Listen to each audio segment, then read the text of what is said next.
Buenos Buenos días. días.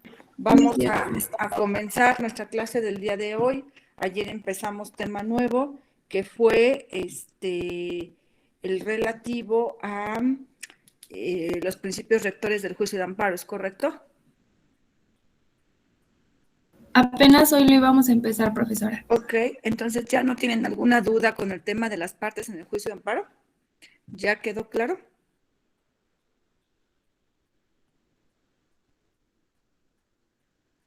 Sí. Entonces pasemos ahora con el tema de los principios rectores del juicio de amparo, que es el tema número 3, porque acuérdense que me lo había saltado. Entonces, en este tema de los principios rectores del juicio de amparo, ¿qué vamos a estudiar? ¿Qué son los principios? Dijimos que un principio es algo que no cambia. Un principio es algo que siempre va a estar, es una regla. Entonces, desde que el juicio de amparo fue creado en México, el juicio ha tenido ciertos principios, ciertas reglas, ciertas características que lo distinguen de cualquier otro juicio, porque el amparo es un juicio sui generis. Entonces, como juicio sui generis, debe de tener sus propias reglas, sus propias características, sus propios principios, que nunca van a cambiar. Si estos principios cambiaran, entonces ya no sería juicio de amparo, sería otro juicio, pero no sería amparo. Por eso son principios. Y en algunas reformas que ha tenido la ley de amparo, se ha intentado quitársele algunas características, pero no, el legislador ha fracasado porque si le cambian las características, pues entonces simple y sencillamente deja de ser amparo y se convertirá en otra cosa, ¿no? En una defecio de amparo, pero no sería juicio de amparo. Entonces ahorita vamos a estudiar cuáles son esas características sine qua non que siempre, siempre, siempre van a estar presentes en este juicio. Y les decía yo a sus compañeros del otro grupo, cuando empecé este tema, les decía, es como si yo les digo, ¿saben qué? Vamos a jugar serpientes y escaleras. Pero, ¿sabes qué? Bórrale en el tablero, bórrale las serpientes y bórrale las escaleras. Pues entonces ya no vamos a jugar serpientes y escaleras. Sí, pero ¿dónde están las escaleras? ¿Dónde están las serpientes? No, tú quítasela, de todas maneras el juego es el mismo. No sería igual, ¿estás de acuerdo? Entonces, lo mismo pasaría en el juicio de amparo. Estas características, desde el inicio del amparo, desde su creación, ahí han estado y siempre van a estar. Entonces, vamos a ir anotando estas características y yo se las voy a ir explicando. Algunas de estas características ustedes ya las saben, entonces no haremos un estudio a profundidad porque ya lo hicimos, pero aquellas que todavía no se hayan visto en clase, ahí es donde me voy a tener a explicarlas. Entonces vamos a ponerle primer principio rector del juicio de amparo. Primer principio rector del juicio de amparo. Principio de la competencia de los tribunales federales para conocer del juicio de amparo.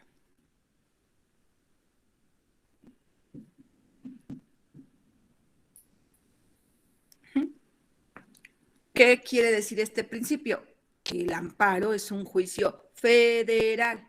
Si el amparo defiende la Constitución federal, pues el juicio debe ser federal, maestra.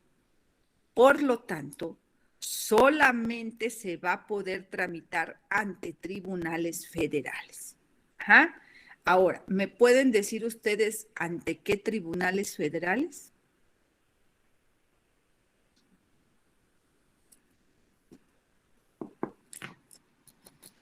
Juzgados de distrito, tribunales colegiados de apelación, tribunales colegiados de circuito y excepcionalmente la Suprema Corte de Justicia de la Nación.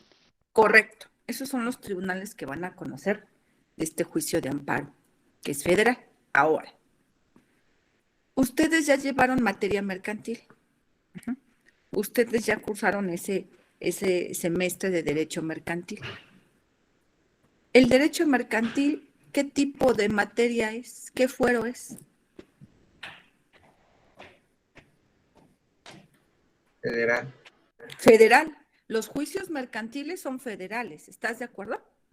Entonces, se van a tramitar ¿en dónde? Si el juicio mercantil es federal, ¿en dónde?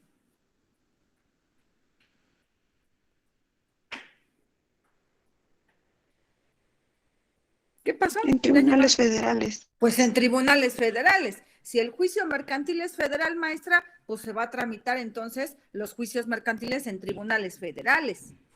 El Código de Comercio es federal. Entonces se van a tramitar en tribunales federales. Pero en materia mercantil pasa algo. Si tú quieres, porque la ley te lo permite, tú puedes promover un juicio mercantil en qué tipo de tribunales, además de los federales. En los del fuero común. En los del fuero común. Pero ¿cómo si la materia mercantil es federal? ¿Por qué lo puedo tramitar en el fuero común? Porque el mismo Código de Comercio lo permite. ¿Sí? Ahora, ¿cómo se llama procesalmente hablando esta figura? Cuando dos tribunales de diferente fuero, federal y del fuero común, tienen competencia los dos para conocer, tramitar y resolver un mismo asunto. ¿Cómo se llama esto? Jurisdicción concurrente. Competencia concurrente. Competencia concurrente. ¿Por qué? Porque dos tribunales de diferente fuero, federal y del fuero común, coinciden, concurren, para conocer de un mismo asunto. Ahora, ¿quién de los dos va a conocer? Eso depende del litigante. El litigante escoge, el actor escoge dónde promover su juicio, si ante el Tribunal Federal, que sería lo lógico, o porque en esta materia mercantil hay competencia concurrente. Entonces, el abogado del actor es el que va a escoger a su conveniencia dónde tramitar el juicio. Ahora, me voy a la materia de amparo. ¿Sí? En materia de amparo, hasta el 2013, abril del 2013, que entró en vigor esta ley de amparo, había competencia concurrente en amparo. Para ciertos casos muy especiales. ¿Sí? Para empezar, eran amparos en materia penal, nada más. Y todavía casos muy excepcionales en materia penal. Existía competencia concurrente en amparo, lo que significaba que en algunas ocasiones muy raras, tú podías presentar tu demanda, tramitar el amparo y que te resolviera el juicio de amparo, te dictara la sentencia un tribunal local. Un tribunal local. Pero en casos muy raros. ¿Sí? Y entonces ya el abogado, por estrategia, determinaba si estaba en ese caso raro, en ese supuesto raro, dónde promover su amparo, si ante un tribunal local o me iba al tribunal federal. ¿Sí? Pero eran casos extremadamente raros, que ni para qué te menciono. Pero ¿qué pasó? Que viene la reforma del 2013 y desaparece la competencia concurrente. ¿Por qué? Porque ningún abogado manejaba competencia concurrente. Todos los abogados, aún en casos raros, promovíamos el amparo. ¿En dónde? ¿Tribunales federales? En tribunales federales. Entonces, pues como nadie utilizaba los locales, pues entonces dijo el legislador, quita la competencia concurrente en amparo. Ya ni siquiera en esos casos raros va a haber competencia concurrente. Sin embargo, hay otra figura, ¿sí? Que los alumnos, que hasta los maestros suelen confundir con la competencia concurrente. Hay otra figura que se llama competencia auxiliar, que no es lo mismo que la competencia concurrente. La competencia auxiliar es así, la seguimos teniendo en amparo. Esa siempre está. Competencia auxiliar. ¿Cuál es la diferencia entre la competencia concurrente y la competencia auxiliar? En la competencia concurrente, el abogado del actor, si quiere, puede promover su juicio ante un tribunal federal o ante un tribunal local. Él lo escoge. Pero en competencia concurrente presento la demanda ante el tribunal local, él me la admite, tramita todo el juicio y ¿qué más?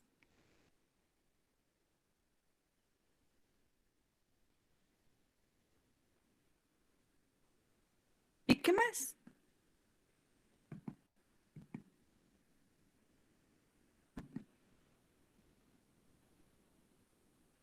Y se resuelve todo en un mismo tribunal. Y lo resuelve, dicta la sentencia el tribunal local. O sea, tramita el juicio de cabo a rabo hasta el dictado de la sentencia. ¿Cuál es la diferencia entonces con la competencia auxiliar? Que en la competencia auxiliar, un tribunal local, como su nombre lo indica, auxilia al tribunal federal. ¿En qué lo auxilia? En recibir la demanda, en dictar medidas urgentes para proteger al quejoso,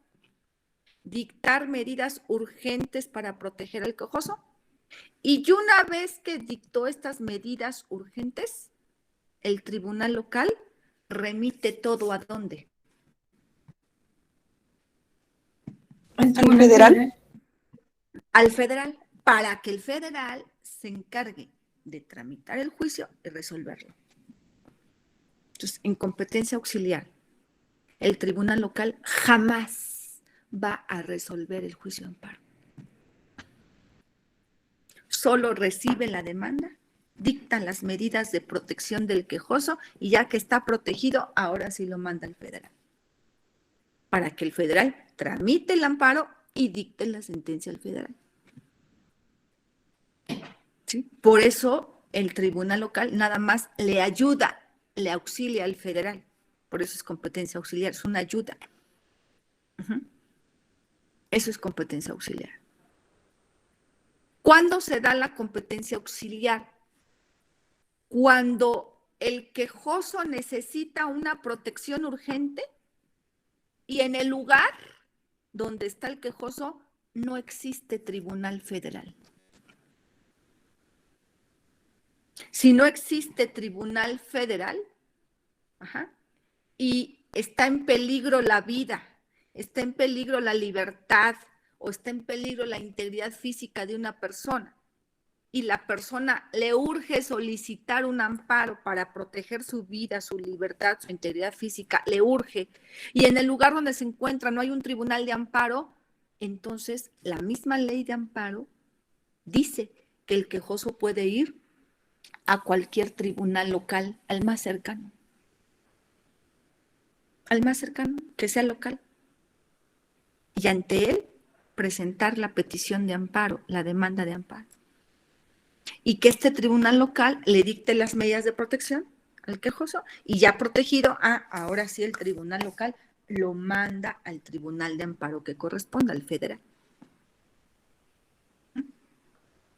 Entonces, en amparo, la competencia auxiliar se utiliza cuando en un lugar determinado no hay tribunal federal, no hay tribunal de amparo, y un quejoso necesita de manera urgente que le protejan su vida, su libertad, su integridad física. Entonces puedes acudir ante cualquier autoridad judicial del fuero común, que él te atienda. ¿Sí? Esta competencia auxiliar sí sigue apareciendo en la ley de amparo. ¿Sí?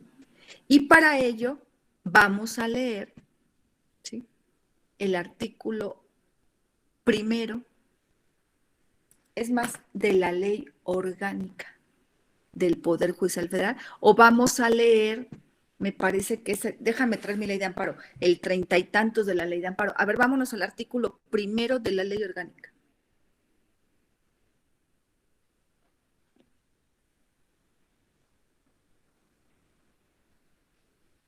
Porque en el artículo primero de la ley orgánica me dice cómo está integrado el Poder Judicial Federal. Y ahí me habla, obviamente, de los tribunales que conocen de amparo. ¿Cómo está integrado el Poder Judicial Federal? Artículo primero de la ley orgánica.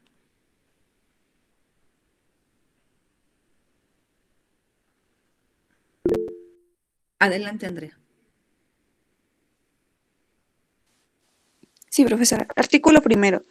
Los órganos del Poder Judicial de la Federación son, primero, Suprema Corte de Justicia de la Nación; segundo, el Tribunal Electoral; tercero, los plenos regionales; cuarto, los tribunales colegiados de circuito; quinto, los tribunales colegiados de apelación; sexto, los juzgados de distrito; séptimo, el Consejo de la Judicatura Federal. Los tribunales de las entidades federativas realizarán las funciones previstas por el artículo 107, fracción 12, de la Constitución Política de los Estados Unidos Mexicanos, y aquellas en que por disposición de la ley deban actuar en auxilio de la justicia federal. Ahí está. Gracias, Andrea. Fíjense bien. En el artículo primero de la ley orgánica del Poder Judicial Federal me habla de cómo está integrado todo el poder. Ahí me habla de los tribunales que conocen de amparo, y en la fracción séptima, la última, ¿sí es la séptima? No, lo de los tribunales de las entidades federativas ya está en un párrafo aparte. En un párrafo aparte, ¿sí? En el último párrafo de ese artículo primero, ahí dice que los tribunales de las entidades federativas, o sea, ¿a qué tribunales se refiere? A los locales. A los locales. Dice, los tribunales de las entidades federativas y del Distrito Federal hoy Ciudad de México, que son tribunales locales, ¿sí? Podrán participar en un juicio de amparo en auxilio de los tribunales federales. Ahí está la competencia, ¿qué cosa? Auxiliar. Auxiliar. Ahí está la competencia auxiliar. Auxiliar, nada más. Vamos bien hasta aquí. Y en la ley de amparo, porque dice ahí, podrán auxiliar a los tribunales federales conforme a lo que disponga la ley. ¿Qué ley?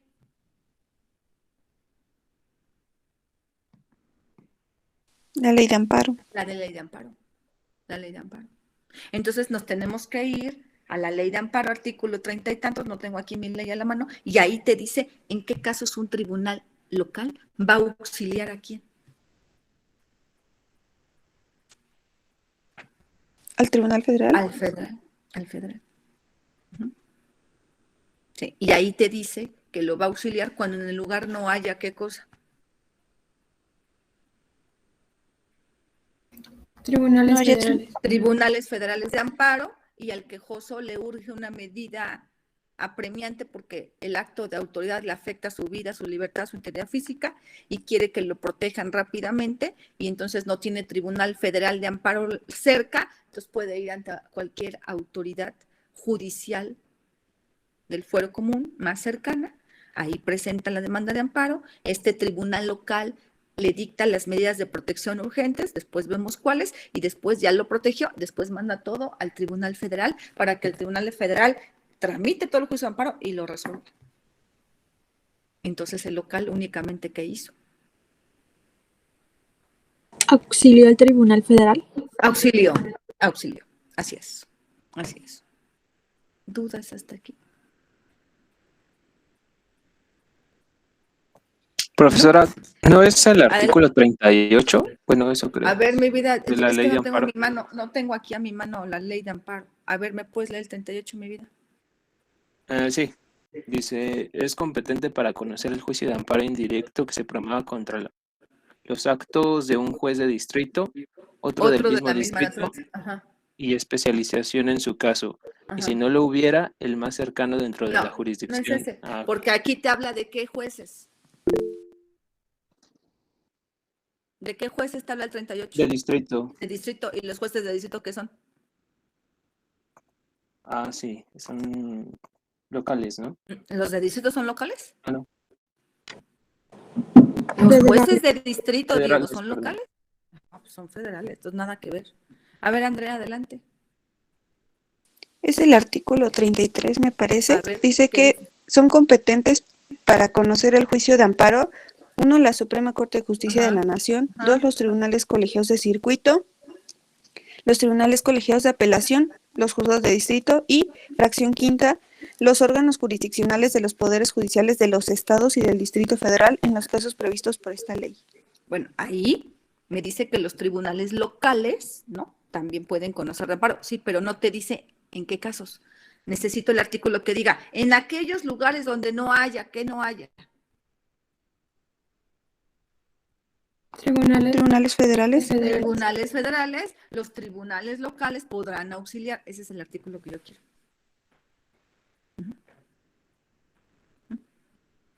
Lo buscan para mañana. Sí.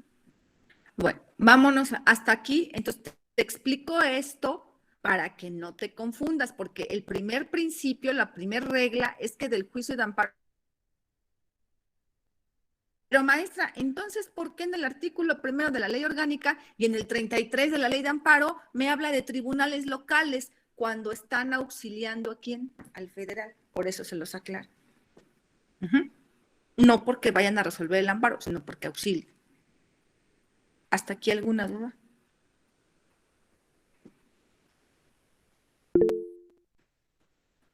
Alondra, adelante. Sí, profesora, creo que ya lo encontré. Es el artículo 35, párrafo segundo, donde A ver. dice, también lo serán las autoridades del orden común cuando actúen en auxilio de los órganos jurisdiccionales de amparo. Ah, esa es una.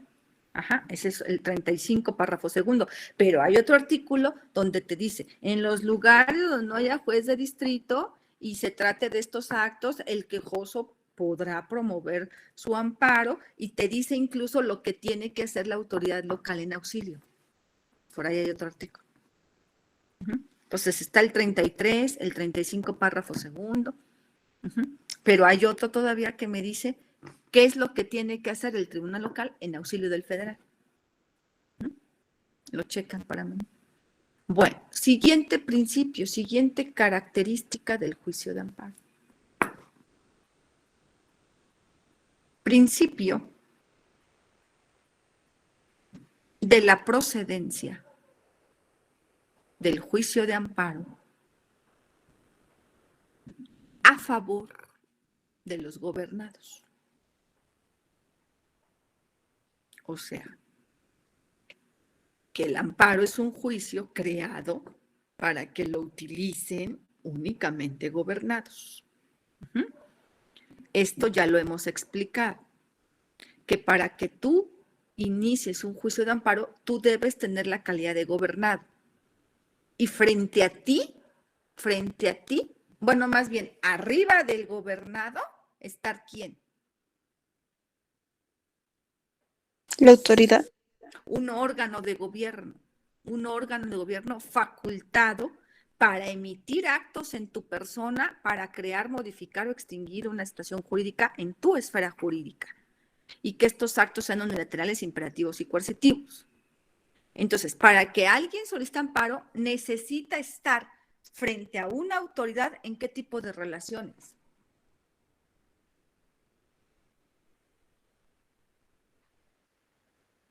Suprasubordinación. Que el que solicita el amparo realmente se encuentra en un plano de subordinación. Porque si el que solicita un amparo no está en un plano de subordinación, entonces no es gobernado. ¿Sí? Y también dijimos, cuando explicamos gobernado, que es toda persona física o moral que se encuentra dentro del territorio nacional, sin importar su sexo, su edad, su condición social, económica, preferencia sexual, religión, bla, bla, bla. Estatus migratorio, nacionalidad, no importa, nomás lo que importa es que está dentro del territorio nacional. Entonces, esta persona puede promover amparo, sí, Pero acuérdate, para que le den trámite a su demanda, trámite, no para ganar el amparo, simplemente para que le den entrada. ¿Qué debe acreditar ese quejoso?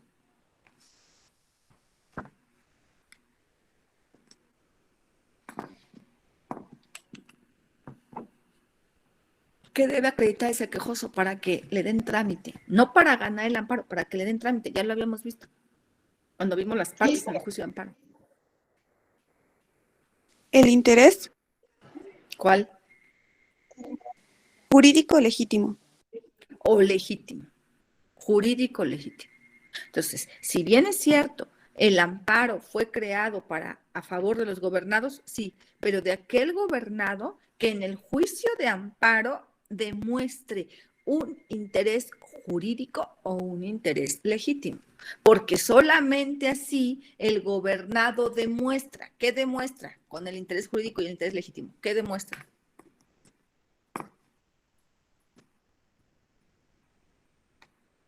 ¿Que el acto de autoridad realmente le afectó a la esfera jurídica? Que su esfera jurídica realmente está siendo afectada. Porque todos nosotros ahorita somos gobernados, estamos dentro del territorio nacional.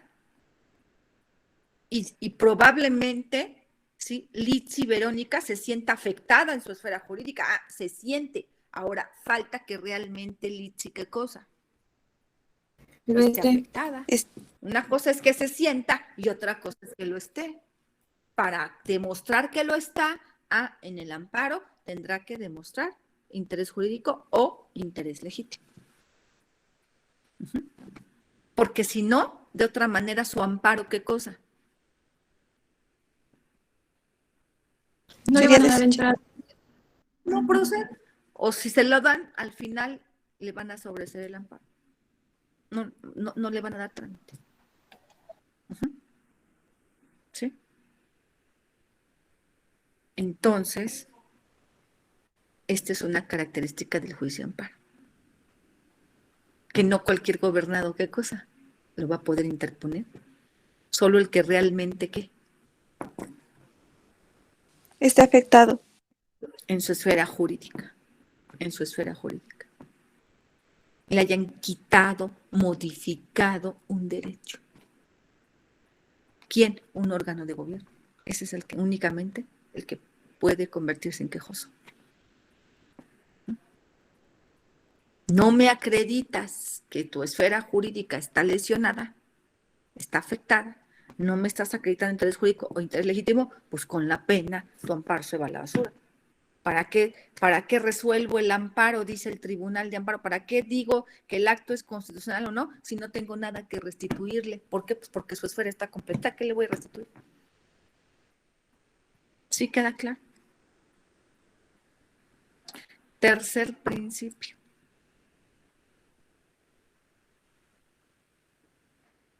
Principio de la procedencia del juicio de amparo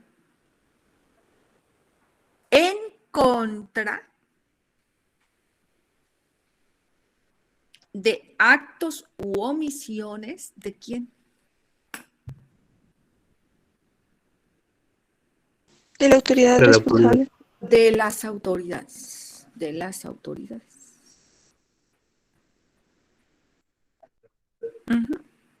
Esto también ya lo hemos explicado. Que el juicio de amparo solo va a proceder cuando la afectación que tiene el gobernado en su esfera jurídica vino ¿de quién?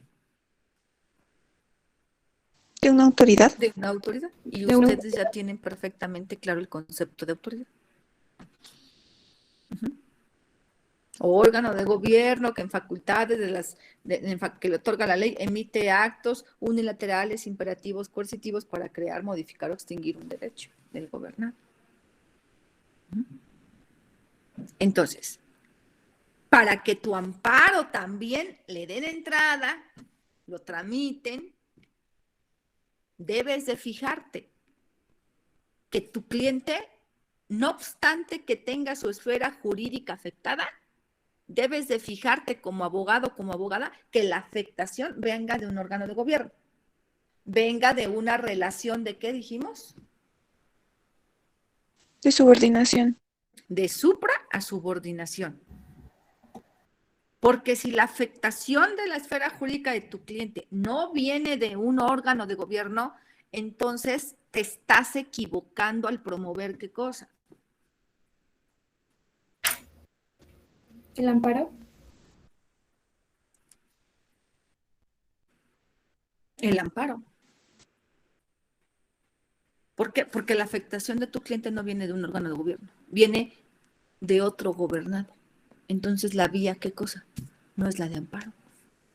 Entonces tienes que promover otra vía, pero no la de amparo. ¿Sí?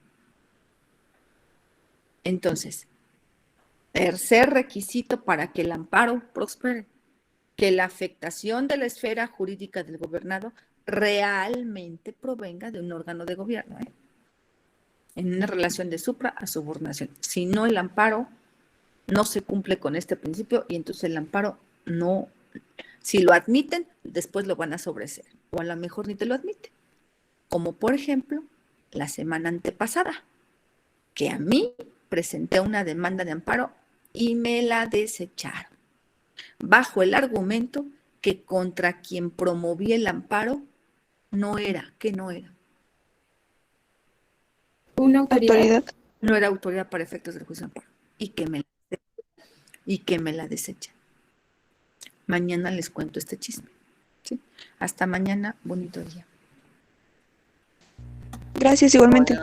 Mañana. Gracias. Mañana. Hasta luego, maestra.